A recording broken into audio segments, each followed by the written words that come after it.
Hello, amazing people. I greet you wherever you hear the sound of my voice from at this time. I'm so delighted to be in your midst. So I'm going to go straight to the topical issue making the rounds in the social media right now. And of course, it has to be the jump issue, that is, causing a lot of provocation all over the place, anger and everything you want to put it. So I just want to go straight to the story so that I don't make this video too long, okay? So I want to start by asking, how does a nation explain the loss of a promising 19-year-old girl, to a quiet situation over an exam error she did nothing or she knows nothing about? She didn't cause it.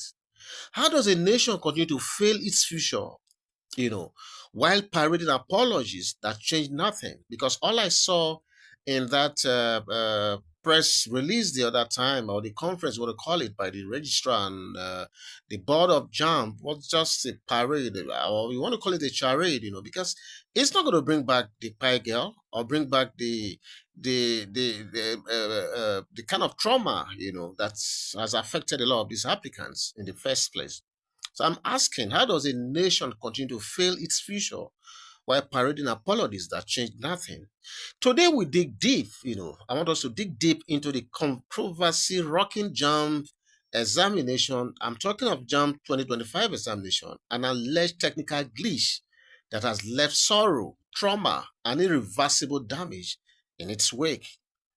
When the 2025 Jamb results were released, what would have been a celebration for thousands of Nigerian youths turned into a full-blown national tragedy. Exactly, that is what I want to call it.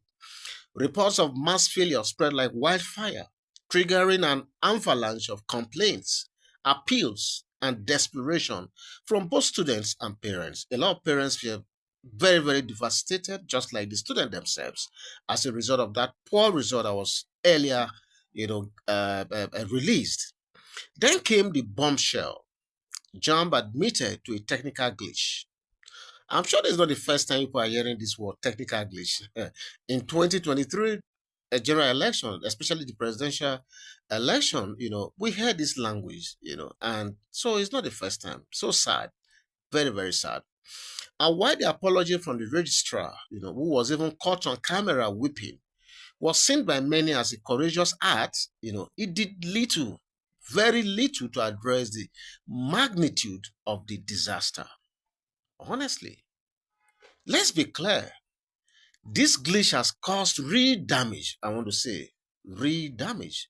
A 90-year-old girl brimming with promise, by her own life because of this technical glitch. Her dreams, ambitions, and potentials, were wiped away not by her inadequacy, but by the failure of a system that should have protected her in the first place. Who speak for her? Who consoles the mother, still wailing over a daughter she will never see again, unfortunately? And she's not alone, I must say. She is not alone. Thousands are now battling psychological trauma. Some students have been thrown into depression, families thrown into confusion, and others are now questioning their very existence. This is not just an error, I must say. It's what I want to call catastrophe.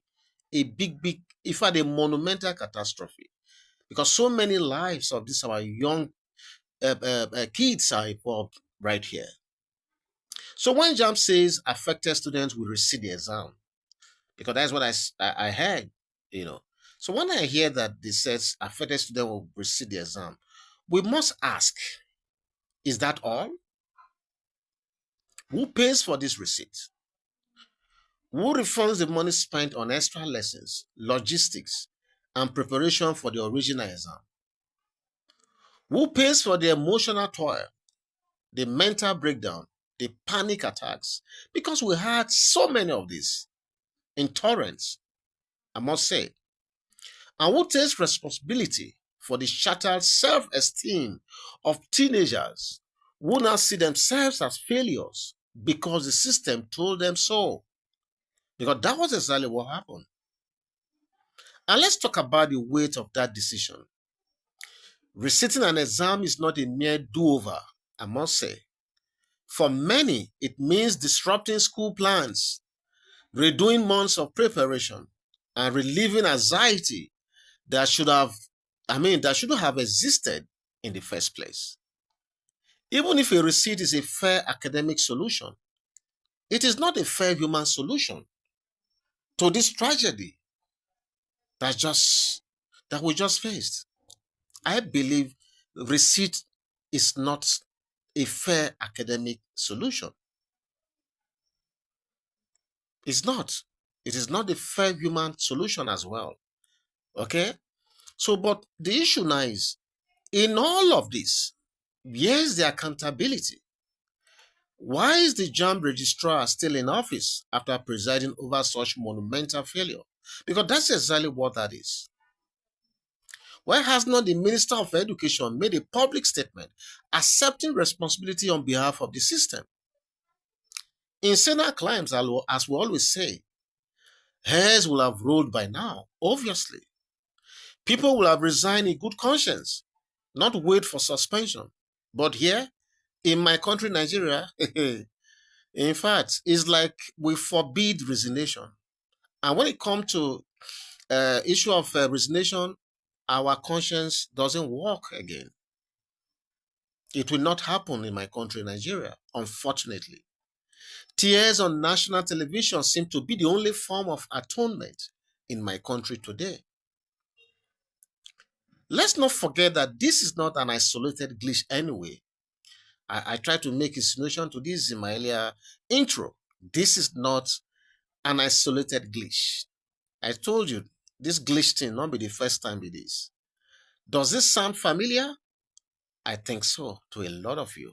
I'm sure that once you hear glitch, you remember what happened in 2023. When INEC told Nigerians that a technical glitch disrupted the transmission of presidential election results. The glitch became a defining stain on our democracy, and now a similar excuse is being served in the education sector. So where are we going from here, for God's sake? And which sector is going to be next, if I must ask? Why do our institutions always malfunction at crucial moments? And why are Nigerians always made to pay the price emotionally, psychologically, economically, and sometimes even fatally, like it has happened right now? What is the way forward to all of this? First, we need immediate and public investigation into what exactly happened at Jamb, if you ask me. Was this truly a glitch or human sabotage? We need a full audit, not just of the results, but of the system that allowed this to happen. Second, there must be consequences, because in Nigeria, I always tell people, the biggest tragedy or the biggest problem that we face in Nigeria today is the fact that there are no consequences for bad behavior or for wrong doing. People know that they can do anything and they will go scot-free. I think that is the biggest problem facing Nigeria today. That is why we have all manners of lawlessness in this country. If we control that, I believe a lot of things will be in place. That is why I'm saying that, second, there must be consequences. Sincere apologies are good.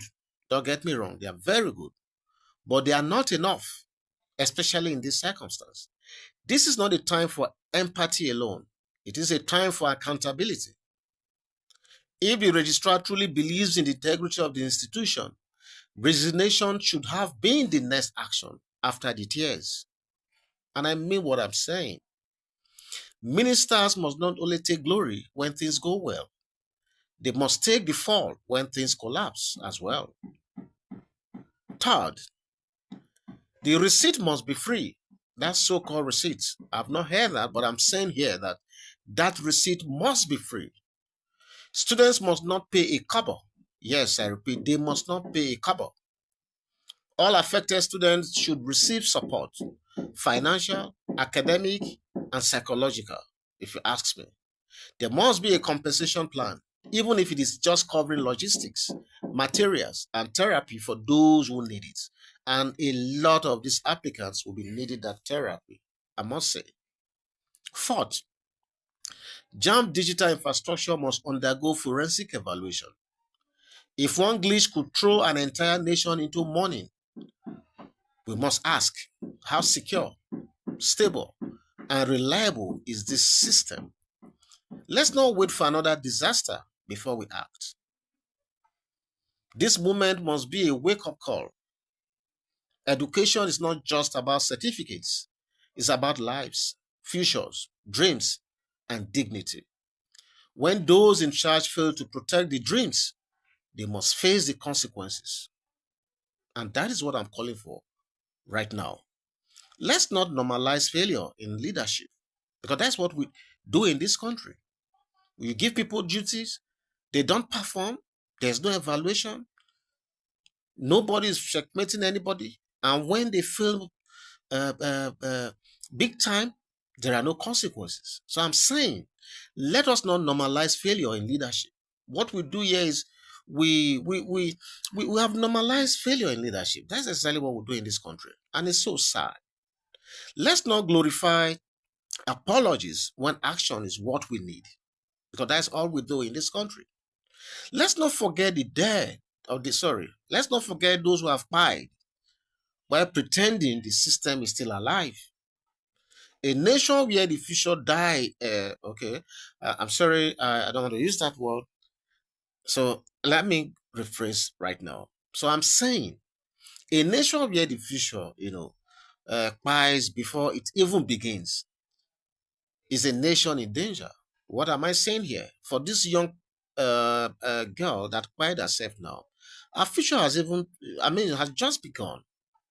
But now, when you find this happening in a nation, it means that nation is in danger. So the question now is, will this tragedy push us to do better? Or will we once again sweep tears under the carpet of indifference? As we demand justice, we must never forget, yes, we must never forget, someone died because of this mess. One glitch too many, one apology too late. And with this, I'm going to end this video right here. But I'm sure for those of you who have listened to this point, you understand my dream. Tears alone is not enough. People, there has to be consequences for this sort of humongous failure, because a lot of families are grieving right now as I do this. I don't want to say anymore. I'm not happy. Should you feel you have a comment to make, please feel free to go to the comment section and make your comment. And hopefully, I'll meet you right there. God bless you, and enjoy the rest of the day. Bye-bye.